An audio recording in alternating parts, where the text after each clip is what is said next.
நான் பானுமதி கிருஷ்ணகுமார் பேசுகிறேன். இன்றைய முத்தமிழ் செவிக்களம் நிகழ்ச்சியில் நம்ம ஒரு நாடகத்தமிழை பற்றி பார்க்கலாம். நாடகத்தமிழில் திருவிளையாடல் என்ற ஒரு திரைப்படம் வந்தது. அந்த திருவிளையாடல் திரைப்படத்தில் சிவபெருமானுடைய திருவிளையாடலாக ஒரு கதை வரும். அதாவது தருமி என்ற ஒரு ஏழை புலவனுக்கு இறைவனார் உதவி செய்ததாக ஒரு கதை உண்டு. அந்த கதையை திருவிளையாடல் படத்தில் ஏபி நாகராஜன் இயக்குனர் அவர்கள் எடுத்திருப்பார். அதில் செண்பக பாண்டியன் அப்படின்னு சொல்லிட்டு ஒரு மன்னர். அந்த மன்னர் மதுரை ஆண்டவர் மன்னர் ஒரு முறை தனது மனைவியை பார்க்க வருகிறார். அப்போது தான் அவங்க கூந்தலை உலர்த்தி கொண்டிருப்பாங்க. குளித்து முடித்து கூந்தலை உலர்த்தி கொண்டு இருப்பாங்க. அப்போது அந்த கூந்தல்லேருந்து ஒரு மனம் வரும். அவங்க அந்த வாசனை திரவியங்கள் நீர், அந்த அகிர்புகை போன்ற புகை, சந்தன புகையெல்லாம் இட்டதுனால, சாம்பிராணி இதெல்லாம் இட்டதுனால அவங்க கூந்தலில் ஒரு மனம் இருக்கலாம் இல்லையா? அப்போ அவருக்கு தோணுது, இந்த கூந்தல் பெண்களுக்கு இயற்கையாகவே மனம் இருக்கா, செயற்கை பொருட்களால் ஊட்டப்பட்ட மனமா அப்படின்னு சொல்லிட்டு ஒரு சந்தேகம் வருது.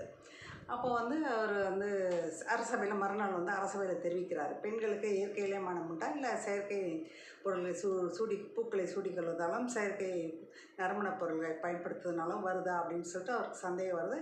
என்னுடைய இந்த சந்தேகத்தை தீர்ப்பு வைப்பவர்களுக்கு 1000 பொற்காசுகள் என்று அறிவிக்கிறார்.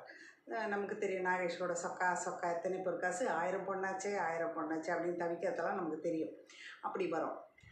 அந்த மாதிரி வரும்போது அதுக்கு நம்ம குறுந்தொகையில் 2வது பாடல் வருது, பொங்குதேர் வாழ்க்கை அப்படின்ற பாடல். அந்த பாடலில் தான் அங்கே அந்த சபையில் அந்த புலவர், ஏழை புலவர் எழுதியதாக, அதாவது இறைவனார் சிவன் அந்த தர்மிக்கு எழுதி கொடுத்ததாக அந்த கதை போகும். அந்த பாடலை பற்றி பார்ப்போம். இப்போ அந்த திரைப்படத்தில் அந்த காட்சி. அப்போ அவர் சபையில் இந்த மாதிரி என்னோடய சந்தேகத்தை தீர்க்கிற பாடலை யார் எழுதி கொண்டு வருகிறீர்களோ அவருக்கு 1000 பொற்காசுன்னு சொல்லி அறிவிச்சிடுறாரு. ஒரு சிலர் கூட கேட்பாங்க, அது என்ன கூந்தலுக்கு மனம் இருக்கிறதான்னு கேட்குற அளவுக்கு ரொம்ப முக்கியமான, நாட்டில் வேறு பிரச்சனையே இல்லையா அப்படின்னு சொல்லி கேட்பாங்க. அதாவது நாடு அவ்வளோ சுபிட்சமாக வந்திருக்கு. இந்த சின்ன சின்ன விஷயங்களுக்கெல்லாம் கூட நேரம் ஒதுக்குற அளவுக்கு அத்தனை நாடு சுபிட்சமாக இருந்திருக்குதுன்னு ஒன்று எடுத்துக்கொள்ளலாம். பெரிய பொருள் முதல் சிறிய பொருட்கள் வரை கூட புலவர்கள் ஆராய்ந்து எழுதியிருக்கிறார்கள். அதற்கு இலக்கியம் இடம் கொடுத்திருக்கிறது என்றும் எடுத்துக்கொள்ளலாம், நினைக்கலாம். அப்படி இந்த காட்சிக்கான கருப்பொருளாக அந்த பொங்குதேர் வாழ்க்கை என்ற பாடலை பற்றி நம்ம ஈர்த்தமிழ் இன்னொரு முறை பார்க்கலாம்.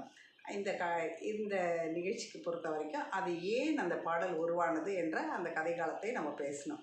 அவ்வளோதான். நன்றி.